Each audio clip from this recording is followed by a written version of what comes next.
En cette fin du mois de février 1541, c'est une très longue file d'hommes et de bétail qui quitte la ville de Quito en direction de l'est. À sa tête, un Pizarro, oh non pas Francisco, le funeste conquérant de l'Empire Inca, mais son frère Gonzalo, un être, nous le verrons, de la même vengeance. Gonzalo Pizarro, cela ne surprendra personne, a des rêves de gloire et de richesse plein la tête. Sur la base de récits locaux et de quelques premières explorations espagnoles, il en a la certitude. À quelques jours de cheval des Andes s'ouvrent d'immenses espaces forestiers qui regorgent de richesses et, probablement, d'épices. Ce qu'il ignore, c'est que c'est le début d'une effroyable équipée aux conséquences inattendues. Allez, pour le 7e épisode de la série Joyeux anniversaire, où l'on célèbre ces dates historiques qui n'ont pas été touchées par la gloire, cap sur l'Amérique du Sud, pour suivre la première quête d'importance de deux mirages mortels, le très fameux Eldorado et la plus méconnue des chimères du Nouveau Monde, la Canela. Joyeux anniversaire! Au commencement étaient les épices. Tels sont les premiers mots de la biographie que Stefan Zweig consacre à Magellan. Un rappel bienvenu de cette motivation fondatrice de ce que l'historiographie contemporaine appelle l'ouverture atlantique, après avoir longtemps qualifié cela de grande découverte. Et de ce point de vue-là, les Amériques furent décevantes, incitant les premiers colons à tenter de contourner le continent pour atteindre les mythiques îles Moluques, ainsi que tenta de le faire Magellan. Or, ce sont des expériences catastrophiques de ce type qui ont fini par conforter les populations européennes présentes sur place qu'il serait bienvenu d'acclimater les précieuses plantes aux Nouvelles-Indes, voire mieux, de les trouver sur place. Dans la famille Pizarro, je demande le troisième des 5 frères, Gonzalo. Pas le plus connu, pas le moins brutal. De près d'une génération plus jeune que Francisco, son demi-frère, oui, le père était du genre à avoir une femme dans chaque port.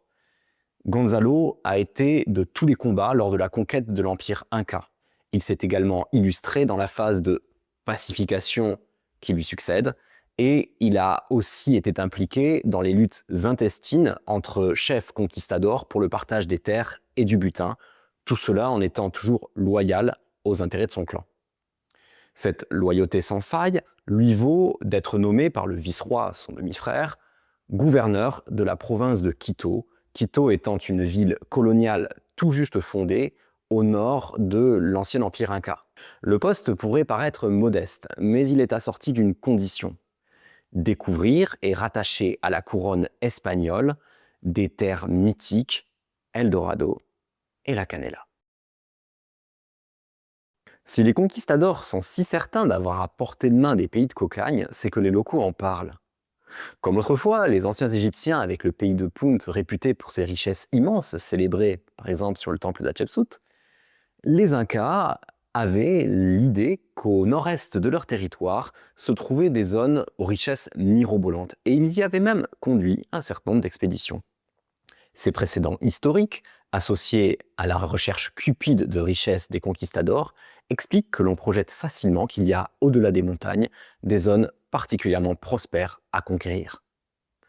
Dans la vallée de la Canela, on trouverait cette épice en quantité, une épice qui vaut le prix de l'or, et de l'or, justement, Eldorado n'en manquera certainement pas.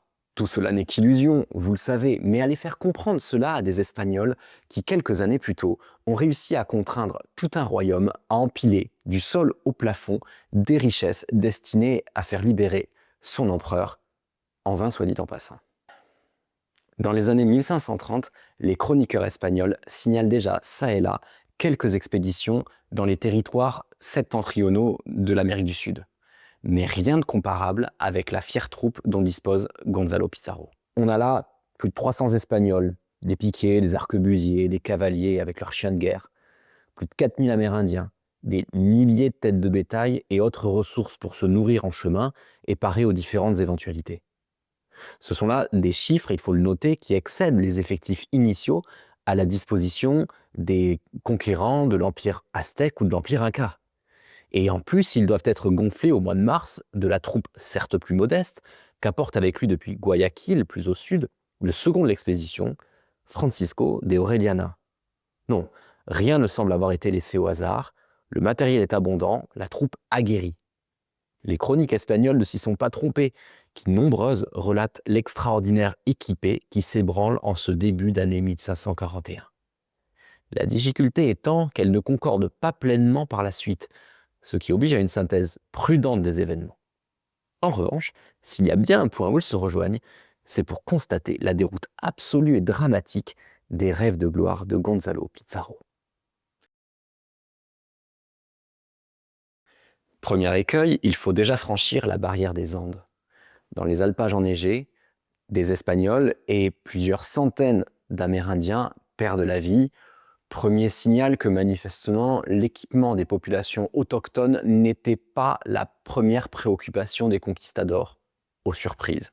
Une fois franchi cet obstacle, on se retrouve dans une zone de vallée enforestée où l'on pense pouvoir facilement identifier des canneliers. On se rapproche des populations qui vivent là, les Quinchos, qui guident les Espagnols jusqu'à des arbres s'approchant de près des arbres à cannelle. En effet, la ressemblance est troublante, mais à l'usage, ceux-ci s'approchent de la cannelle, mais n'en est pas tout à fait. Ces faux canneliers, qui sont ce que l'Amérique du Sud a à offrir de plus approchant, puisque cette plante ne pousse pas sur place, mettent Gonzalo Pizarro très en colère. Il se saisit de ses guides locaux, les torture à mort pour qu'ils avouent l'emplacement des arbres dont ils n'ont évidemment aucune idée.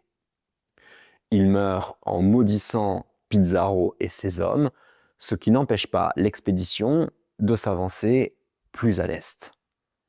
Là, on commence à toucher les limites occidentales du bassin hydrographique du plus grand fleuve du monde. Dans le village que l'on finit par aborder, on met également la main sur un cacique qui, rusé et coopératif, rusé car il a appris ce qui s'était passé plus à l'ouest, coopératif parce qu'il feint de guider les Espagnols, les amène plus loin encore avant de leur fausser compagnie. L'expédition vient de pénétrer dans un véritable enfer vert, quelque part entre les fleuves Coca et Napo. L'humidité est terrible dans cette zone équatoriale, la pluie incessante. Les hommes commencent à tomber malades et à mourir les uns après les autres. Où aller? Que faire? En ce début 1542, cela fait 1 an que l'expédition est partie. La lutte pour la survie est pleinement engagée. On finit par construire de petites embarcations pour permettre aux Espagnols blessés de continuer leur chemin, tandis que les valides longent les cours d'eau à pied. Mais cela ne peut pas durer éternellement. Finalement, on construit un navire plus gros, un brigantin, et Gonzalo Pizarro charge son second, Orellana, de partir en expédition pendant une dizaine de jours pour tenter de repérer une route plus sûre et surtout de trouver des vivres avant de revenir. Orellana et sa 50aine d'hommes commencent donc à descendre le fleuve Napo. Ils ne reviendront jamais. Une trahison impardonnable aux yeux de Gonzalo Pizarro et de ses hommes qui luttent pour leur survie, une décision beaucoup plus logique du point de vue d'Orellana qui, après quelques jours, a déjà parcouru une très longue distance dans ce fleuve au débit très impressionnant qu'il serait quasi suicidaire de chercher à remonter en sens inverse. La petite troupe du brigantin progresse vite vers l'est. Un cours d'eau en chasse un autre. Et bien vite, on se retrouve sur un fleuve gigantesque, inédit. C'est là que quelques semaines plus tard, ils sont attaqués par des personnes qu'ils identifient à des Amazones, à moins qu'il ne se soit simplement agi de populations locales aux cheveux longs. Le nom du fleuve est tout trouvé. Francisco de Orellana et sa troupe vont le descendre dans sa totalité et finir miraculeusement par survivre à cette expédition qui n'était absolument pas prévue. Voici le véritable succès de découverte géographique de l'expédition de Gonzalo Pizarro. On l'oublierait presque, mais pendant qu'Orellana vogue vers l'aval, l'expédition, elle, l'attend. Et bien vite, le maudit. Il faut prendre une décision. Et envisager le chemin du retour paraît ce qu'il y a de moins insensé. Les Amérindiens qui accompagnent encore, ils deviennent clairement des bouches inutiles. Alors Pizarro les extermine et les donne à manger à ses chiens à suivre un certain nombre de chroniqueurs. La route du retour s'annonce périlleuse, mais, nous dit Lopez de Gomara, le chemin choisi au retour sera terrible, mais un peu moins terrible que celui de l'aller. Il n'empêche, ce n'est plus qu'une troupe de locumènes qui avance. Il y a bien loin que les moutons et autres cochons qui accompagnaient l'expédition ont été mangés, alors on passe aux chevaux et aux chiens. Au final, plus d'1 an et demi après avoir quitté en fanfare les murs de Quito, ce ne sont qu'une centaine d'Espagnols qui rentrent à nouveau dans la ville.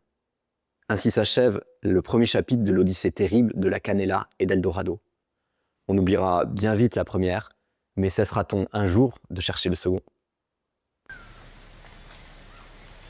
Les emmerdes, ça vole toujours en escadrille, disait Jacques Chirac. Ce proverbe était déjà valable au XVIe siècle. À peine rentré à Quito, Gonzalo Pizarro apprend la mort de son frère Francisco.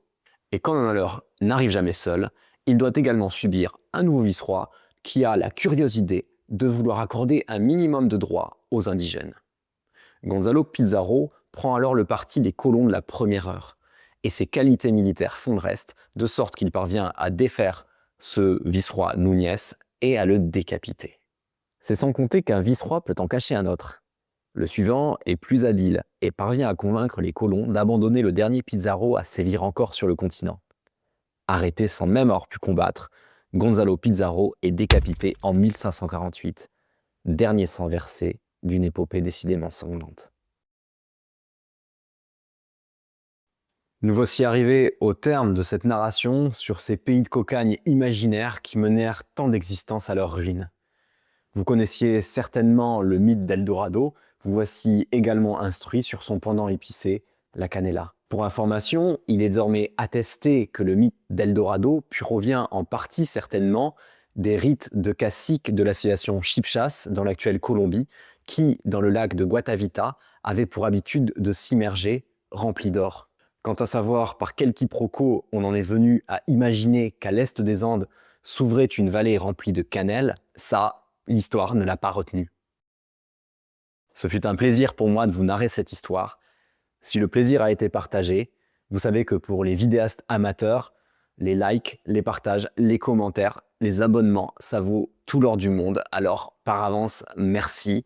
Et n'hésitez pas à parcourir les autres vidéos de cette chaîne consacrées à des événements loose du passé. Ils sont en playlist quelque part sur la page que vous voyez à présent. Merci, à bientôt.